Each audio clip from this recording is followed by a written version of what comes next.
Franz, pwede bang ikaw munang kumuha ng shift ko ngayon? Kailangan ko kasing pumunta sa ospital. Walang magbabantay sa nanay ko ngayon eh.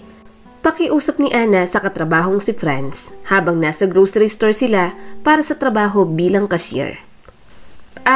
Pero pauwi na kasi ako ngayon. Sagot naman ni Franz bago tiningnan ng apron na uniform nila. Nasa loob na ito ng locker niyang hindi pa nasasara. Baka meron pang iba na pwede mong mapakiusapan. Wala nga eh. Lahat sila ayaw pumayag. Paano kaya ako nito? Napakagatlabi si Ana habang hinihimas ang baba. Waring nag-iisip. Hindi ka ba talaga pwede, Franz?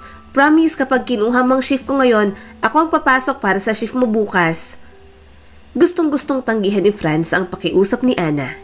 Gusto niyang pumasok sa trabaho. Nakakapagod man, ngunit nalilibang siya kahit papaano. Ayaw niya kasing nananatili sa bahay dahil kung saan-saan napapadpad ang isip niya. Sige, ako na rin ang bahalang mag-explain kay boss. Siguradong papayag yon. Sagot na lang ni Franz. Talaga? Salamat! Nakangiting sagot ni Ana bago inambahan ng yakap ang dalaga. At pagkatapos, hinawakan ang magkabilang kamay nito. Pangako, sasaluhin ko ang shift mo bukas kaya huwag ka nang pumasok. Tumango na lang si Franz. Pero sa mga oras na yon, gusto niya nang iuntog ang sarili. Hindi niya kaibigan si Ana pero alam niyang mabait ito. Palagi itong pumupunta sa ospital upang bantayan ang nanay na may sakit. Malaki man ang problema sa pera, ngunit palagi pa rin itong nakangiti sa kabila noon. O siya, aalis na muna ako ha. Pagpapaalam ni Ana bago isinukbit ang bag sa kanyang likod. Maraming salamat ulit, Franz. Sige, ingat ka. Sagot ng dalaga at kasabay noon ang paglabas ni Ana sa locker room nito. Doon lang nakahinga si Franz ng maayos. Hindi kasi siya sanay kumausap ng tao at naiilang siya kapag may lumalapit sa kanya. Bata pa lang kasi siya noong mamatay ang kanyang mga magulang at maaga siyang namulat sa realidad ng buhay. Walang kamag-anak ang gustong kumupkup sa kanya kaya napilitan siyang magtrabaho kahit nag-aaral pa siya. Dahil sa sobrang pagkabisi, hindi na siya nagkaroon ng tsansang makipagkaibigan at hanggang sa magkaroon siya ng trabaho, nadala niya ang takot makisalamuha sa mga tao. Sa dami niyang pinagdaanan, pakiramdam niya, kaya niyang mag-isa. Sa edad na 25, ganon ang pag-iisip niya. Hay, magtrabaho na nga lang tayo at wag nang mag-isip. Bulong ni Franz sa sarili bago muling isinot ang apron at lumabas ng locker room. Muli siyang nagtrabaho para sa shift ni Ana. At nang matapos, dumiretso na siya sa pag-uwi. Nang makarating sa bahay, kaagad siyang humiga at pumikit. Pagkatapos magtrabaho, uuwi ako para matulog at magtatrabaho ulit bukas. Walang katapusan, paulit-ulit na lang. Bulong niya sabay buntong hininga. Buhay ako pero pakiramdam ko wala na rin saysay ang buhay ko. Kagaya ng nakagawian, hinayaan ni Franz na lamunin siya ng kalungkutan hanggang sa pagtulog. Kinabukasan, hindi na pumasok si Franz sa grocery store. Tinawagan kasi siya ni Ana para sabihin siya ang papasok para sa shift ni Franz. Kapalit ng kabutihan nito kahapon. Nagulat naman ang dalaga dahil hindi niya inakalang tototohanin ni Ana ang pangako nito. Dahil doon, nagtungo na lang siya sa ospital. Hinihingian kasi siya ng HR ng medical examination na ginagawa nila taon-taon upang makita kung kaya ba ng katawan nila ang magtrabaho. Okay na po ma'am, malusog naman po kayo at walang anumang sakit. Saad ng nurse bago ibinigay kay Franz ang resulta ng medical. Magiging mas mahaba pa ang buhay ninyo, dagdag pa nito habang nakangiti. Ngunit kabaliktaran ang naramdaman ng dalaga. Wala akong ibang dahilan para mabuhay. Mag-isa lang ako, hindi katulad ng iba na may kasama. Bakit ako magiging masaya na magiging mahaba pang buhay ko? Yun ang mga bagay na gusto niyang sabihin sa nurse pero mas pinili niyang itikom na lamang ang bibig. Salamat po, sagot na lang ni Franz bago kinuha ang papel at umalis sa kwarto kung saan ginawa ang examination. Isang buntong hininga ang pinakawalan niya habang naglalakad palabas ng ospital. Gusto niya nang umuwi at lunurin ang sarili sa panonood ng TV o paglalaro. Yun ang pinagkakaabalahan niya kapag walang pasok para hindi siya lamunin ng negatibong emosyon. Kaya lang, napatigil siya sa paglalakad nang makitang isang matandang babae. Siguro, nasa 60 anyos na ito. Nakaupo sa sahig habang humihikbi na para bang pasan nito ang buong mundo. Madalas naman wala akong pakialam kada makakakita ako ng taong nalulungkot o umiiyak. Pero bakit parang kumikirot ang hustong puso ko ngayon? Tanong ni Franz sa sarili at pumikit ng mariin. Ganito rin ang naramdaman ko kay Ana kahapon. Ano bang nangyayari sa akin? Pilit niyang kinukumbinsi ang sarili na wala siyang kinalaman sa kung bakit umiiyak ang matanda. Ayaw niyang maging malapit sa kahit na sino, pero sadyang makulit ang puso niya. Hindi nagtagal, natagpuan niyang sariling naglalakad papalapit sa matandang babae. Lola, okay lang po ba? Ikaw ba ang guardian ni Ma'am Rosa? Biglang tanong ng isang lalaki na sa tingin ni Franz ay isang doktor, dahilan para hindi niya matapos ang sasabihin. Salamat naman at meron na akong makakausap tungkol dito. Pwede ba kitang makausap ng masinsinan? Gusto sanang sabihin ng dalaga na hindi siya ang guardian ng matanda at lalong hindi niya ito kilala. Pero nang makita ang nakakaawang tingin ng matanda sa kanya, napatango na lang si Franz. Sige po. Nagtungo sila sa isang gilid. Hindi ito kalayuan sa matanda ngunit sapat na rin upang hindi nito marinig ang pinag-uusapan nila. Mayroon siyang brain cancer at stage 4 na to. Huli na nung nagpatingin siya sa ospital. Kaya ang tanging magagawa na lang namin ay pahabain pa ang buhay niya kahit kaunti. Saad ng doktor. Nakakalungkot mang sabihin ngunit maikling oras na lang ang itatagal niya sa mundong ito. Muling kumirot ang puso ni Franz sa narinig. Ngayon niya lang nakitang matanda ngunit naaawa siya sa sitwasyon nito. Kaya siguro siya umiiyak ng ganun kanina. Siguro alam na rin niyang tungkol sa sakit niya. Bulang ni Franz sa isip niya at hindi niya namalayang pumatak na pala ang kanyang luha.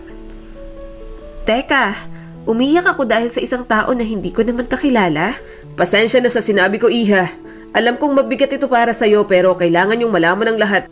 Nang sa gayon, magawa niyo siyang pasayahin at wala kayong maging pagsisisi sa oras na kunin na siya sa inyo. Muling saad ng doktor, may himig ng awa sa boses nito. Huminga ng malalim si Franz bago tumango.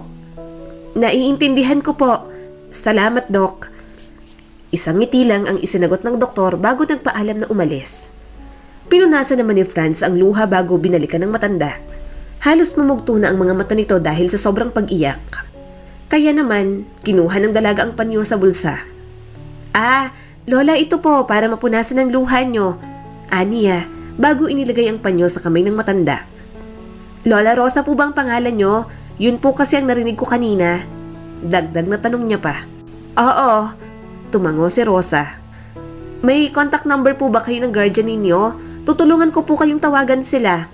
Base po kasi sa sinabi ng doktor, hindi maganda ang karamdaman ninyo. Ngumiti ng malungkot si Rosa bago umiling. Alam nilang tungkol sa taning ko, Iha. Pero wala ni isa sa kanilang gustong puntahan ako rito. Po? Kahit alam po nila na may cancer kayo? Nanlalaki ang mga mata ni Franz sa narinig. Tumango si Rosa kasabay ng pagluha nito. Wala silang pakialam sa akin, Iha. Mas may pakialam ka pa nga sa akin kaysa sa kanila.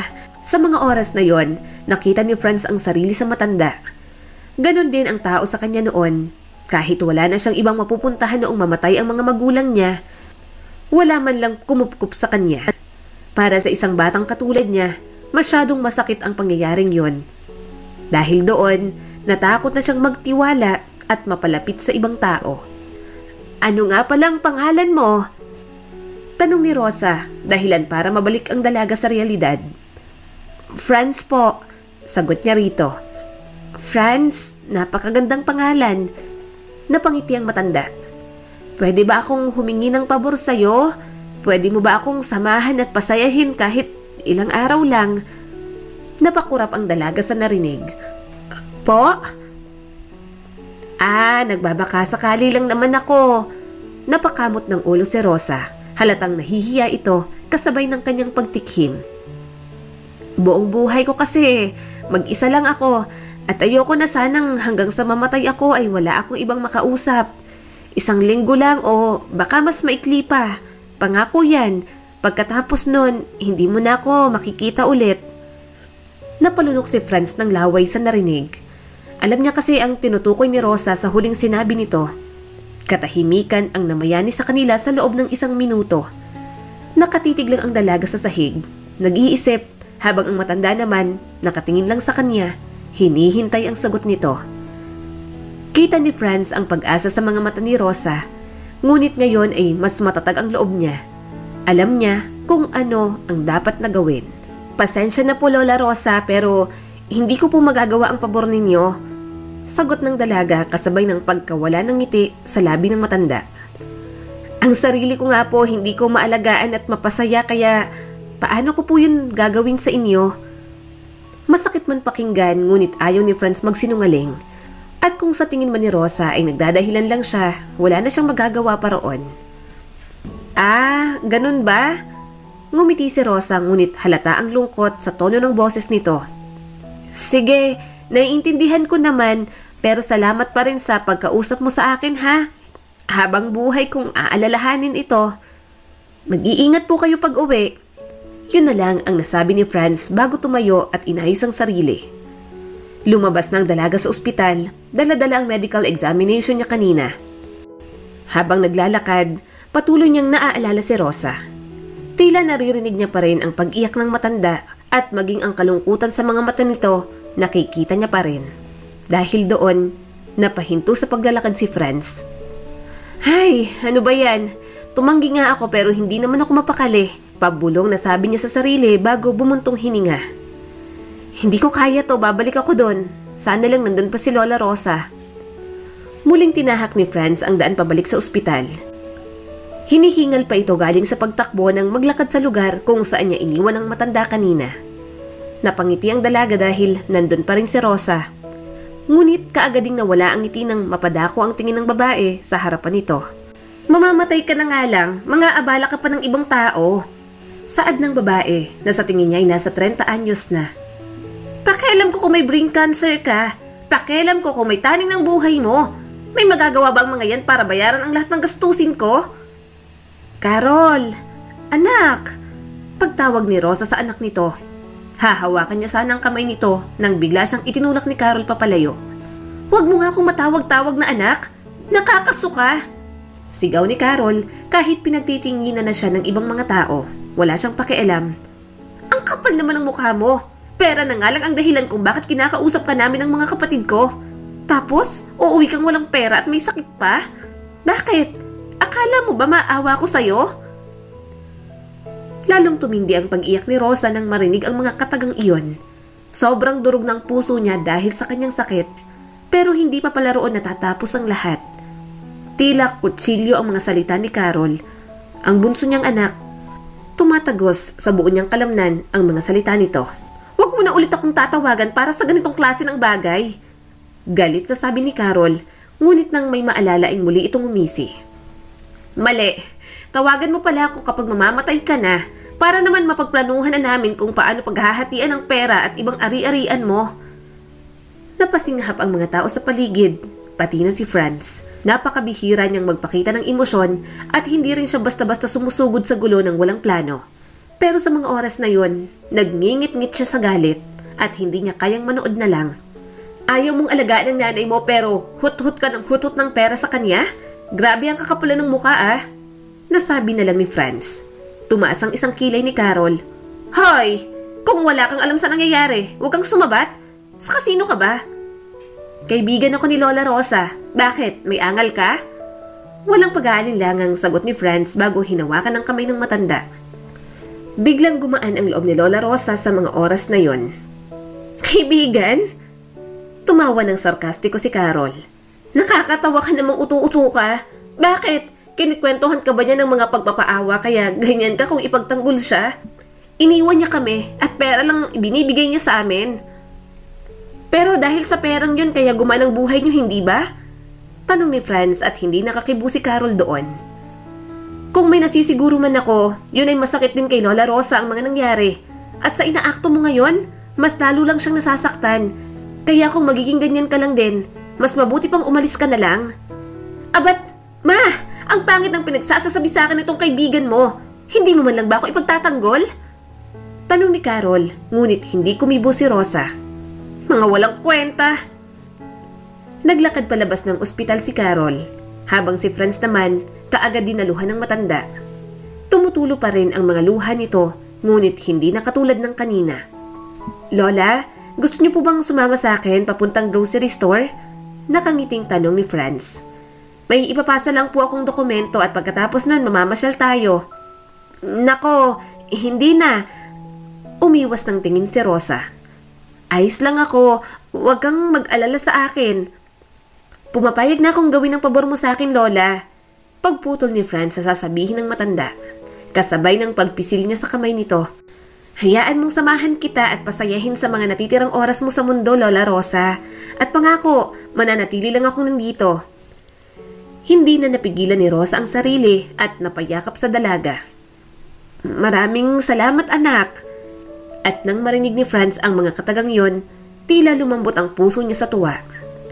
Habang naglalakad papunta sa grocery store, nagkwentuhan sila sa isa't isa. Si Rosa pala ay isang OFW. Katulong siya sa ibang bansa. Tiniis niya ang maging malayo sa mga anak para maging maganda ang kinabukasan ng mga ito.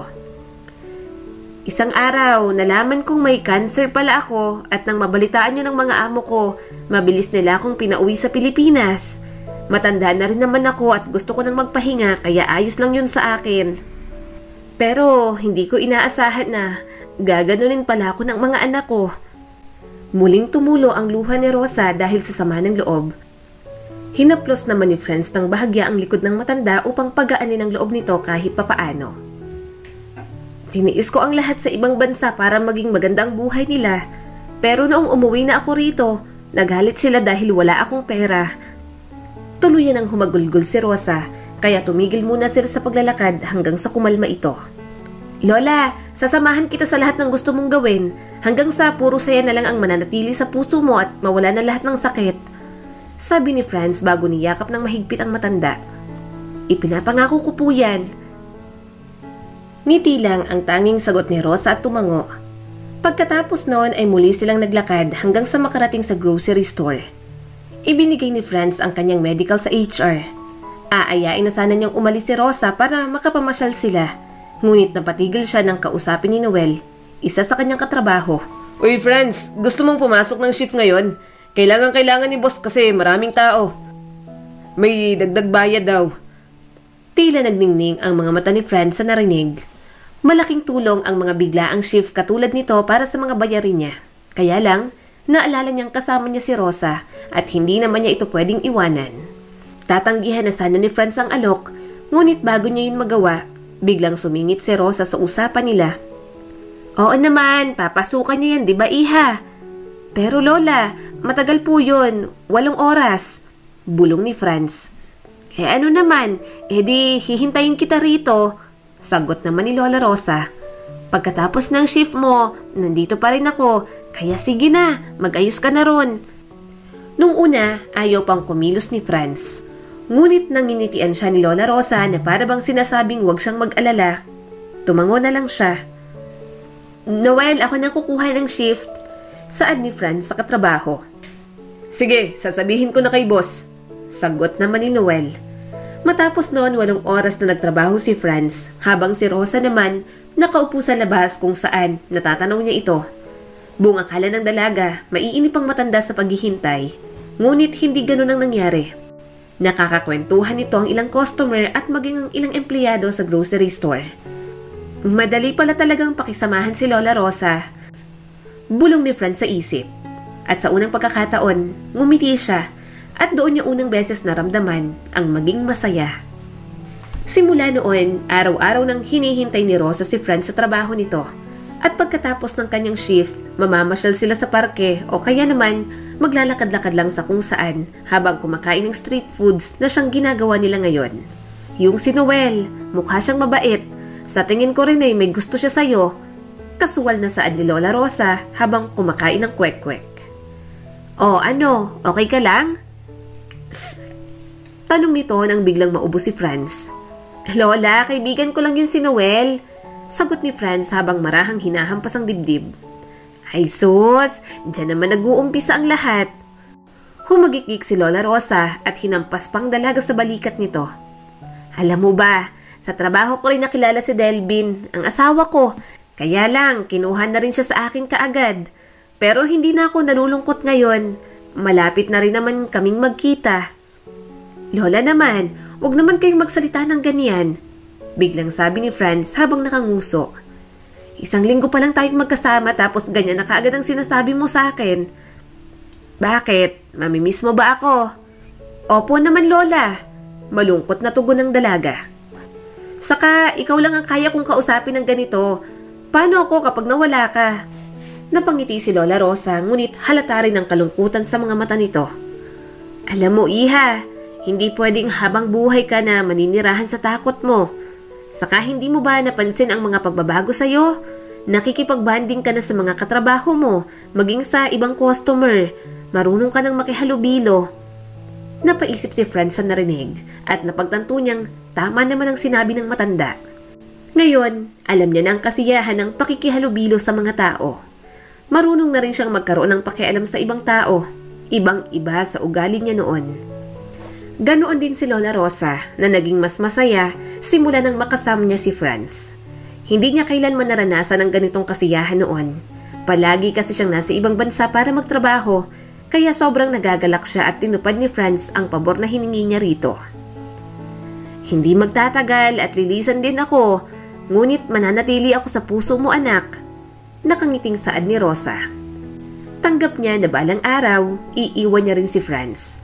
At ang tanging maiiwan na lang niya ay ang mga alaala nila. Si Lola naman, masyadong seryoso. Pilit na tumawa ang dalaga bago pinunasan ang luhang tumakas mula sa mata niya. Nag-day off po pala ako sa trabaho bukas para makapag-amusement park tayo. Pangarap natin tong gawin ng magkasama eh. Hindi pa kasi nakakapunta si Rosa sa amusement park dahil busy ito sa trabaho. At ganun din si Franz. Ni hindi nga niya inaasahang bibili siya ng tiket dahil wala naman siyang interes sa mga kasiyahan noon. O siya, ayos yan. Magsaya tayo ng husto bukas ha. Saad ni Rosa at ngumiti naman si Franz bago tumango. Kinabukasan, nagpunta si Franz at si Lola Rosa sa amusement park. Ngunit dahil sa edad ng matandang babae, marami siyang mga rides na hindi pwedeng sakyan. Katulad na lang ng roller coaster at Vikings. Nalungkot si Lola Rosa dahil doon, kaya naman nakaisip si Franz ng ideya.